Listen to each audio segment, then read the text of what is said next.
In Kirari's attempt to shake down her aquarium known as Hikawa Academy, she relinquished the coveted position of student council president.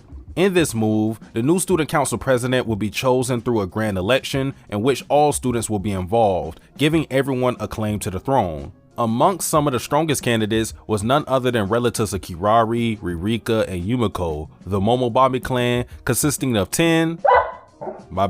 11 new characters. Terno, Yumi, Sumika, Mio, Miroslava, Nozomi, Rin, Ibara, Miri, Arimi, and Nozomi's dog. Now, back to the title of the video. Is the Momobami clan disappointing? I think to answer that, we first have to establish the initial expectations of the Momobami clan. If you believe them to be an actual threat to Kirari's reign, then by all accounts, yes, the Momobami clan is disappointing. However, if instead you set a bar for them to just be good characters as individuals, then I say they didn't disappoint in that regard, and I'll explain both perspectives, as well as give my own personal one. Just to clarify people, when I talk about the Momobami clan in this video, I'm not talking about the clan as a whole. I'm referencing the 10 characters shown in chapter 33 and formally introduced in chapter 34. Kirari, Ririka, Yumiko, Yumiko's sister, and Rei are not a part of this group. Now, I know some people might be appalled by me or anyone else calling the Momobamis lackluster, but chill and just hear me out. I want you, yes, you, to really think about this question I'm about to ask. How many gambles have the Momobami clan won as a collective against significant characters, meaning characters with names? I want you to really think about that, take your time, and pause the video if you have to.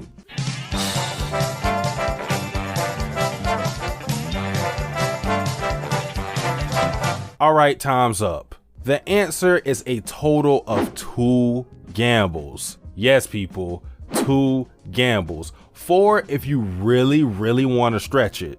Either way though, 4 wins shared by a group of supposed top tier gamblers is not good. And if you think I'm just throwing a random number out there, I'll quickly go through the only gambles won by the Momobamis. Let's start with the 2 that I'm hesitant to call wins. Number 1 is Rin's gamble against Kirari in chapter 61. In a flashback, Rin beats Kirari in a game of Old Maiden. The reason why this victory is iffy though is because Kirari caught on to Rin's cheating, but chose not to do anything about it, opting to psychologically cage him as an alternative. The gamble itself was a victory, but even Rin himself doesn't consider it as such due to him being seen through. Number 2 is a side bet Terano won against Itsuki in chapter 49 during the Greater Good gamble. I'm reluctant to label this as a dub only because it's a side bet and I don't consider that a real gamble, but people may argue differently. Number 3 is Mio and Miri's victory against Yuriko in chapter 38.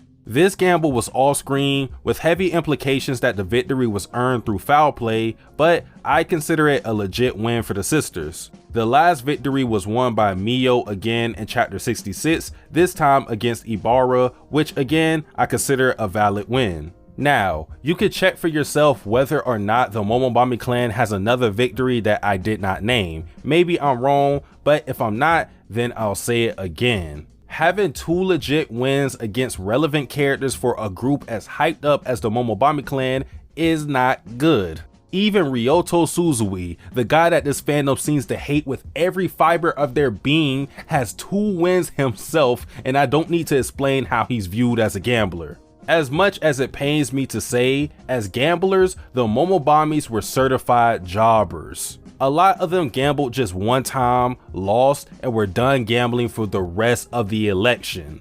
Case in point, Terano in the Fascination Hall gamble, Miroslava in the Greater Good gamble, and Nozomi and Gin Rummy. When looking at those gambles in particular, just in terms of results, Terano's loss was to highlight Yumiko, Miroslava's loss was to highlight Itsuki, and Nozomi's loss was to highlight Ririka. If the Momobami clan are to be taken seriously, then they need to produce much better. While I can understand that the main characters, Yumiko and Mary, are going to be the ultimate winners against the Momobami clan, there still needs to be a balance. If I play my homeboy 10 times in 2K and I win 8 of those matches, I'm not going to consider him on my level. I'm sorry. And sure, you can argue that the Momobami clan proved themselves as good gamblers even in their losses, but in my opinion, that only applies to a few, so the reality of the situation still stands. The problem is Homuro Kawamoto refused to let the Momobami clan win even the minor bouts which could have been used to build them up as gamblers. Instead, they were hyped up by their status as Momobamis and the votes they earned against scrubs, not their actual resume. So for me, it's hard to respect them as adversaries when they simply do not get the job done.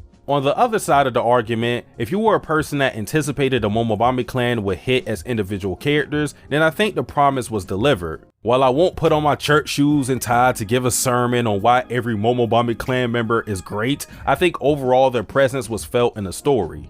All of them had a unique feel from top to bottom. From Arami, who entertained all with her delusions of grandeur, to Nozomi, whose bright and gullible personality stood in stark contrast to the rest of the cast, the Momobami clan added a whole new flavor to Kakegurui. The motivations and psychology of these characters often overshadowed the gambles itself, which is an aspect I've always appreciated in the series, and the Momobami clan is no exception. For example, take Mio, who has a strong relationship with her sister Miri, but was separated from her in her youth. The election served to be a reunion between Mio and Miri. However, because their families split and are at odds with each other, unless one of them won a president's seat, which holds a lot of power, they would again be forced to part ways. This fuels Mio to do whatever and anything it takes to win a gamble, going as far as to poison clan members, her own sister, and even herself. Mio's story made her approach to gambling captivating to watch because she was willing to commit the most vile acts we've seen in the series, all in an effort to win and stay with her sister permanently. And her dynamic with Mary, being one of her most pesky rivals, was entertaining as all hell. Mio happens to be my favorite Momobami member, so I'm rambling on, but you get my point. And to me, while the degree may vary, I think the depth is uniform for the Momobami clan. I don't think a single character is poorly written. They all provide something to either the overall plot, character dynamics in the series, or the most primitive thing you need in a story, entertainment. Lastly, when it comes to how I personally feel on the topic of if the Momobamis are disappointing, I lean on the side of yes, they leave something to be desired. I will repeat, this doesn't mean that they are bad characters in the slightest. It simply means that my initial expectations for the Momobami clan was for them to be genuine contenders for the student council presidency. I feel that with the scarcity of wins that the Momobamis earned as a unit, they didn't live up to my standards as gamblers. As characters, they are solid, but that wasn't what I was looking at them for when I first saw them. Feel free to disagree, of course. I'd like your opinion on the subject at hand because I think it's an intriguing topic. But ladies and gentlemen, that is it for me. I am Satsuki the Savage. Like, comment, subscribe. I am out. Tasting your soul, you're not in control, just giving you goals. Scared of your past, the future is closed. The start is the end is a start. They both are the same, can't tell them apart. Nigga, that's cuz the intro was the outro.